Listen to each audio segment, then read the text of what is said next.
Can anyone actually own the land? Welcome to Philosopher's Corner. I'm John. Can anyone actually own the land? So obviously we live in a world that's primarily based on land ownership. At least the modern economic world, wherever you find it. Doesn't matter if it's the east, the west, the north, the south, it doesn't matter. It doesn't matter what political system you're in. The whole economic system at its fundamental and most basic areas is based on land ownership, or at least the idea of land ownership. And it doesn't matter if it's the government owning all the land, or companies and corporations owning the land, or individuals owning the land. Land ownership has been the fundamental form of wealth and status in modern human societies since the first time that we started setting up villages and cordoning off sections of land and creating societal and political entities on top of those systems of ownership of land. Essentially, all of the economies of the world are derivatives of land ownership. Even at this modern stage with really high financing and derivative markets and all these things, if you back engineer all of the forms of the economy of the wealth, it comes back to land ownership. At the governmental level, it's about their ability to use it for myriad amounts of resources, be they natural, be they human, be they political, whatever. And for the individual,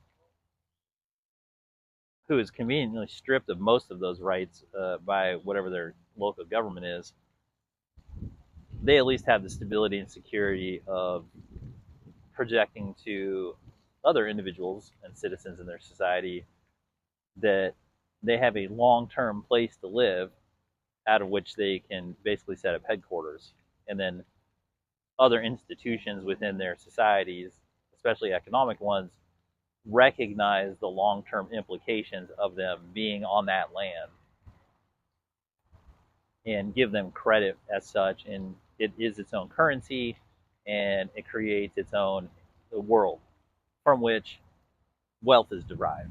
And the wealth can take many, many forms. In fact, early American history, and this happened all over the place,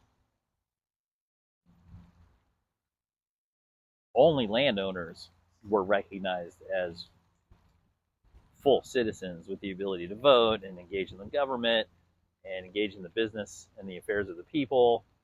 And anyone else who didn't own land was in a lower class of citizenry, starting with the lack of ability to even vote. That's what a cornerstone of this modern reality, the idea of land ownership, is. So can anyone actually own the land? What does it even mean to own the land? The idea is that you have full dominion, that you've taken possession of the land.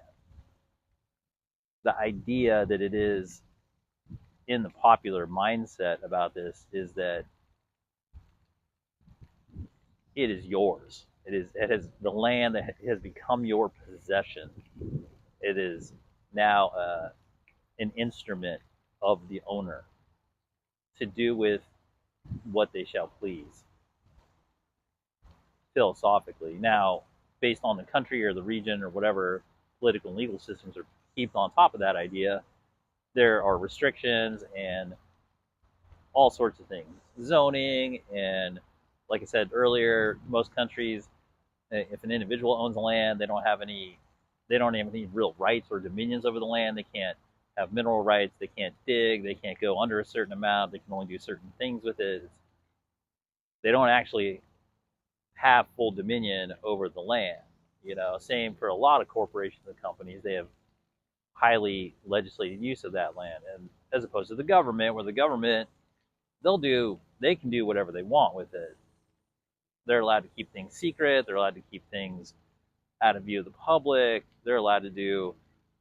I mean, the U.S. government spent a bunch of the 40s and 50s just using land that they claim to own to test nuclear bombs.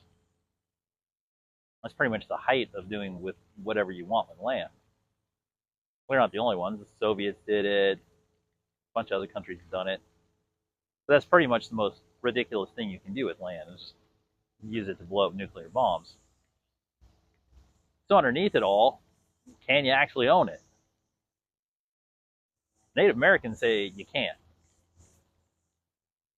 And most Aboriginals will say that you can't. You can occupy land. You can cultivate a relationship with the land.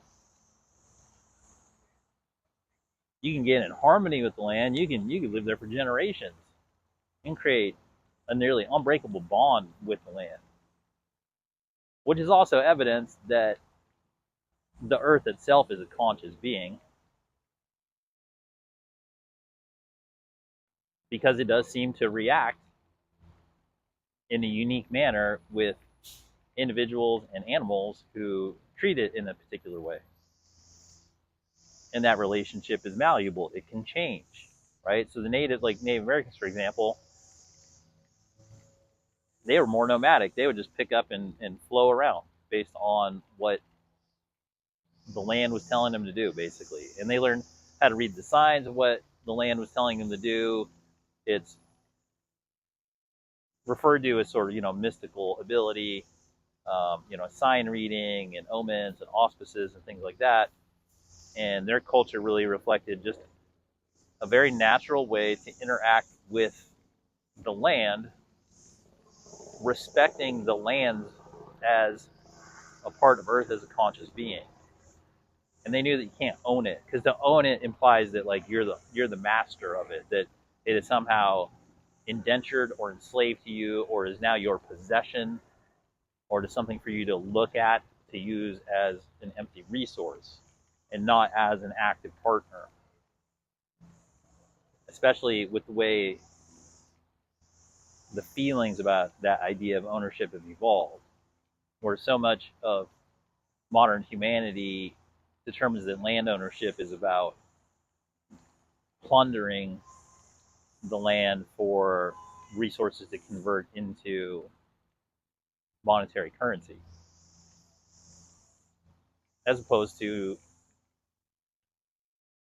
a natural form of living that doesn't have these economic buffers and visions going over the human beings living on it, where they now are able to see it as a living consciousness that they're interacting with, that has give and take, and there's communication occurring.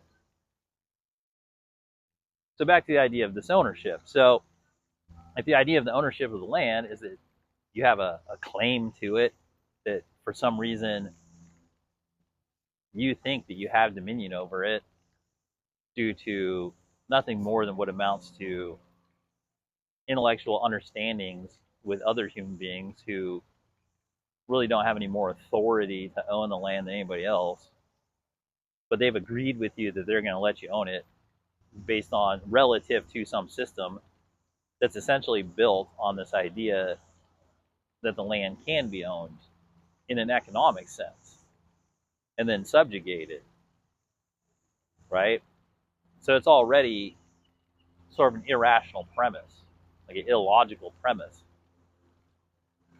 Because how deep down does the ownership go? Or like you just own I own an acre, so I own 2 miles down underneath the core of this acre of land that I own. Where does it end and where does it begin? And like I said, in a lot of these political systems, even though the land or ownership is one of the most fundamental units, if not the most fundamental unit of wealth within the country, oftentimes when you look at what they confer different versions of ownership to its individual citizens versus the government itself, in terms of its use, the way you can treat it, what you can do with it, all this stuff. So even within this highly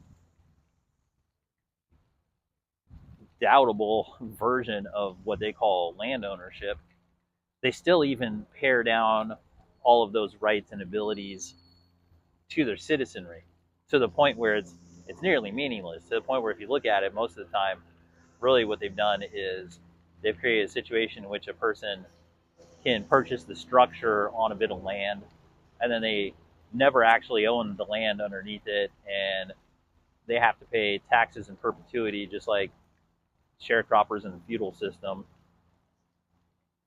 And none of them can ever really own it. They can never really have true dominion over it. And most of the time, if they do, or if they do find something that's extraordinarily valuable, then their local governments or companies will come in and find a way to take it from them.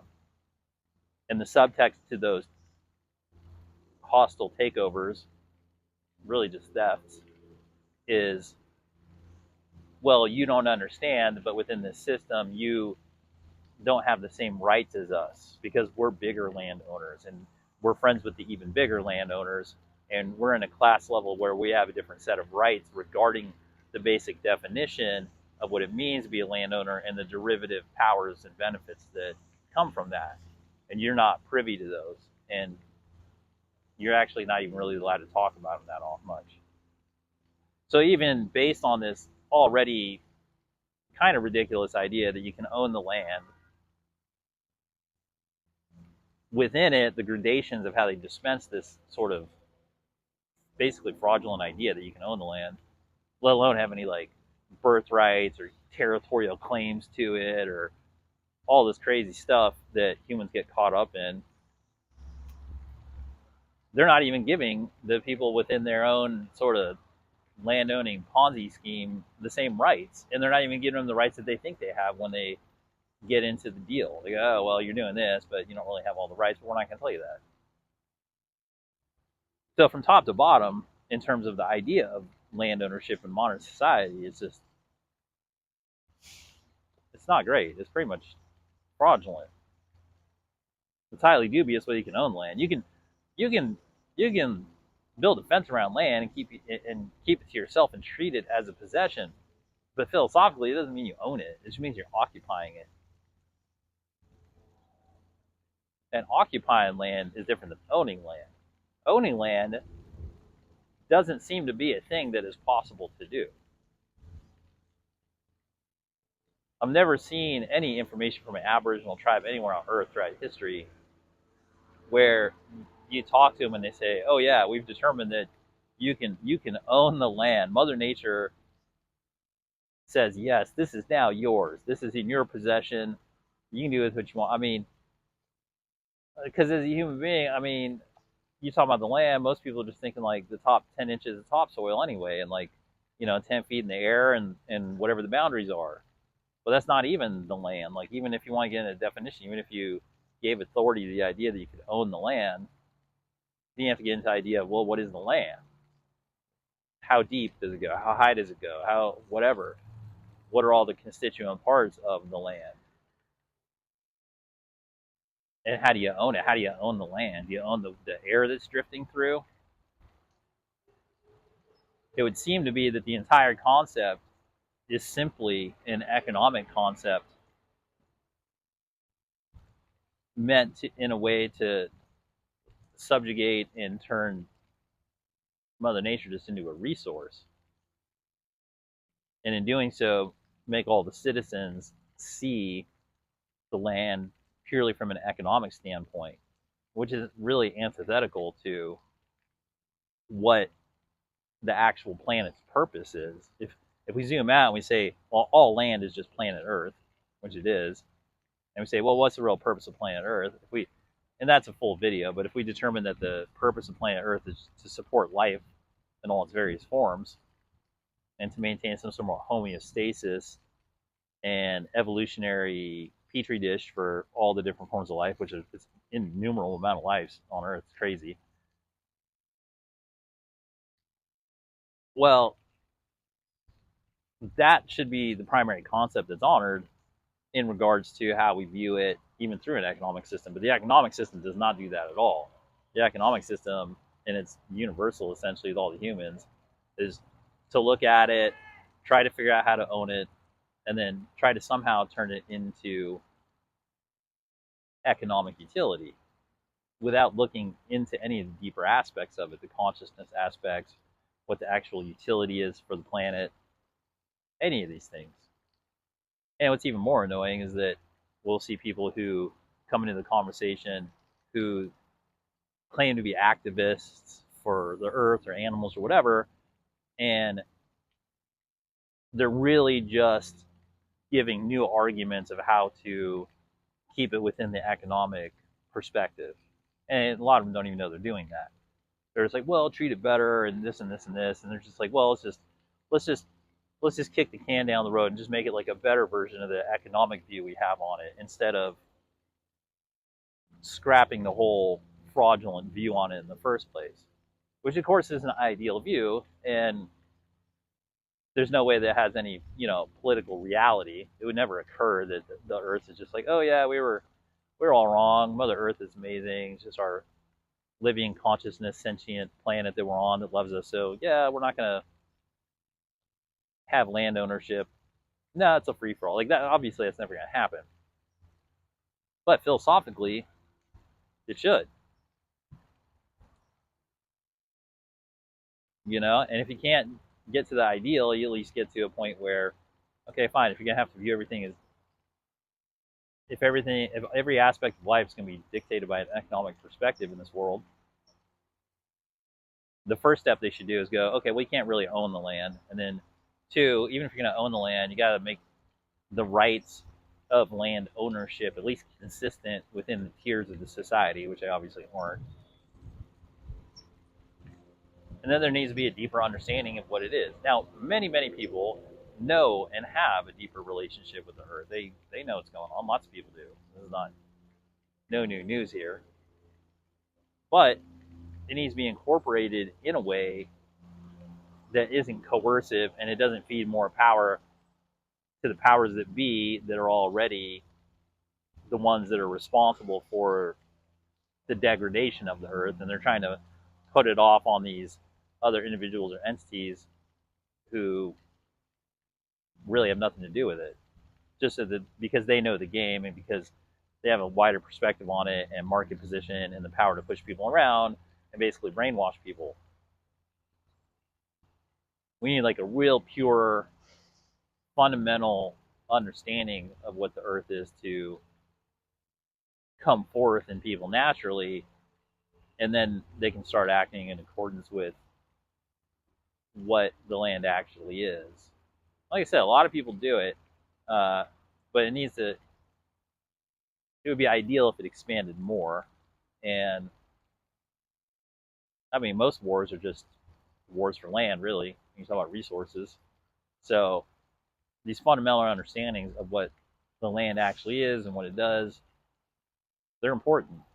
The land is more than just an economic thing, and no one can really own it. Even within the systems that say you can own it, a lot of the times when you think you own it, you're still not, because they're playing some weird shell game with you. And that's weird.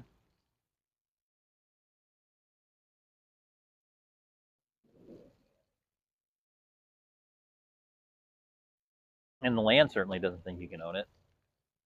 So there's that. Nobody asked the land. So, yeah, land. Can we own it? Philosophically, I don't think so. I think we just live on it. I think all the ideas of the ownership of it are made up. I think most of them are pretty irrational. I'm not saying they're not useful. I'm not saying they haven't propelled civilizations and societies, and I'm not saying that anybody's going to tear it all down. But philosophically, yeah, I don't think you can own it. I think most people know it, and I think all we can do is live on it. And sometimes we have agreements with people to live or have control over certain areas of land for certain longer periods of time than other people.